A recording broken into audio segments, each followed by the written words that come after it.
sabido que o TGV irá avançar, é sabido que a construção de um novo aeroporto, apesar de toda a polémica com a OTA, irá avançar.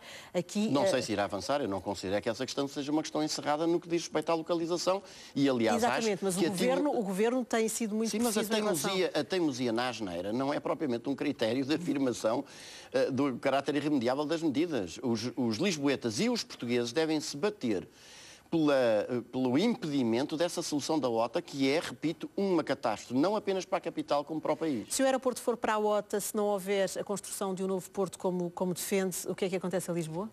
Lisboa perde a sua viabilidade como capital do país e como capital europeia. Isso não tenho a menor dúvida, que é, aliás, aquilo que está à beira de acontecer. Repito que o país deve pagar os custos da capitalidade.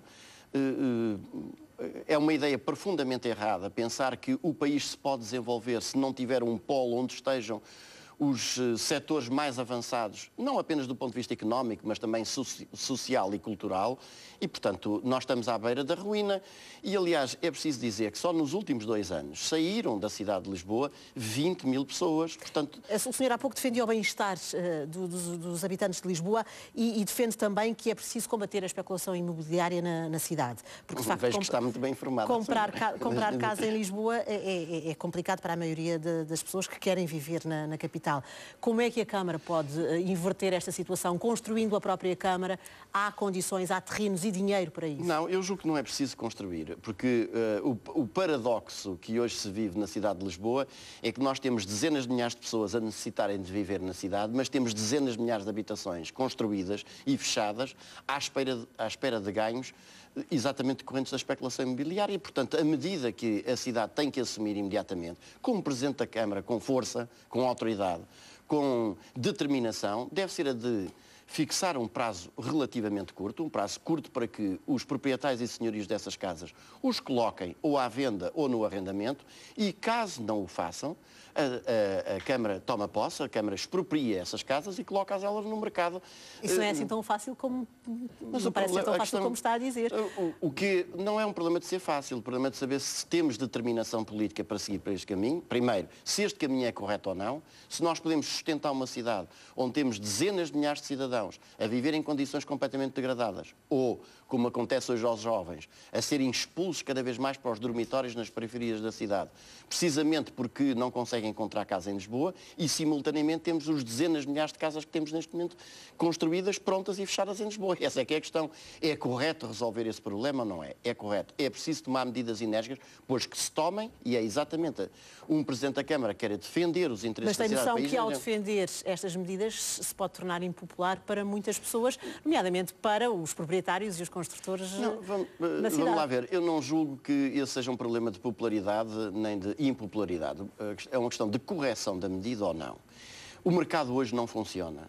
E já se percebeu que mesmo com a nova lei das rendas não funciona porque o mercado está distorcido exatamente pela especulação imobiliária. E ou se ataca a especulação imobiliária na raiz, ou continuamos com a situação que temos hoje, que é uma Câmara completamente nas mãos dos grandes interesses instalados na nossa cidade. Aliás, não apenas a esse nível. Outra medida que eu defendo é que se deve acabar imediatamente com essa miríade de empresas municipais que não servem para outra coisa senão para dar taxos. Falemos depressa e bem. O senhor diz que há funcionários camarários a mais. Também já lá vamos. Mas, do ponto de vista das empresas municipais, não há nenhuma razão, a não ser para procurar escapar a sistemas de controle financeiro e de controle da forma como se angariam receitas e se realizam despesas, para esta miríade de empresas municipais que não servem rigorosamente para nada. As áreas, as atividades que são hoje, digamos, versadas para essas empresas devem ser atribuídas diretamente à variação da Câmara. Doutor Garcia, o nosso tempo está quase a esgotar-se e nós temos o mesmo tempo para todos os candidatos. Ir aos funcionários. Vamos aos funcionários. Funcionários a mais, então o que fazer com eles? Despedi-los? Funcionários a mais indiscutivelmente, porque basta comparar com as outras capitais europeias, a começar, por exemplo, por Madrid, que tem 2 ou 3 vezes tem 3 vezes menos funcionários do que aqueles que existem aqui na Câmara Municipal de Lisboa e que, aliás, atingiram esse número exatamente em função de uma lógica de clientelas partidárias que sempre que chega uma ao poder coloca os seus amigos lá, depois chega outra, coloca outra e nós vamos tendo sucessivas camadas dos clientes partidários até termos a última que até aplaude o engenheiro Carmona da Silva. Portanto, a única forma é de atacar a sério este problema e com coragem. Temos uma multidão de colaboradores, assessores, consultores em regime de recibos verdes e outros que devem ser imediatamente dispensados, porque esses são a ponta mais fina dos tentáculos dos grandes interesses instalados. Toda a gente sabe hoje o que é que acontece na Câmara de Lisboa quando se mete um projeto que entra por um determinado gabinete ou entra por outro. E em relação aos funcionários, pois com certeza há mecanismos na lei que prevêem quando há pessoas a mais relativamente a uma estrutura, desde deslocá-los para outras estruturas onde eles fazem falta, até reformas antecipadas, até a utilização dos mecanismos da mobilidade. Uma Câmara que gasta 90% dos seus recursos só a pagar salários e remunerações, é evidente que é uma Câmara que não consegue fazer rigorosamente nada. Deixe-me fazer-lhe uma última pergunta, porque estamos mesmo já no limite. Sendo que pode ser eleito vereador e a acontecer, como é que vai funcionar na Câmara? Como é que vou funcionar? Defendendo estas ideias e batendo-me implacavelmente por elas.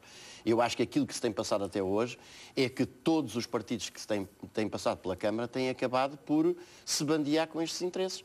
E mesmo aqueles que aparentemente fazem algumas críticas, limitam-se, permita-se uma expressão, a coçar as borbulhas da Câmara em vez de defender medidas a sério. O que nós precisamos é situação calamitosa, exige medidas. Muito bem, Dr. Garcia Pereira. Muito obrigada por ter estado esta noite no Jornal 2. Obrigado. Boa noite.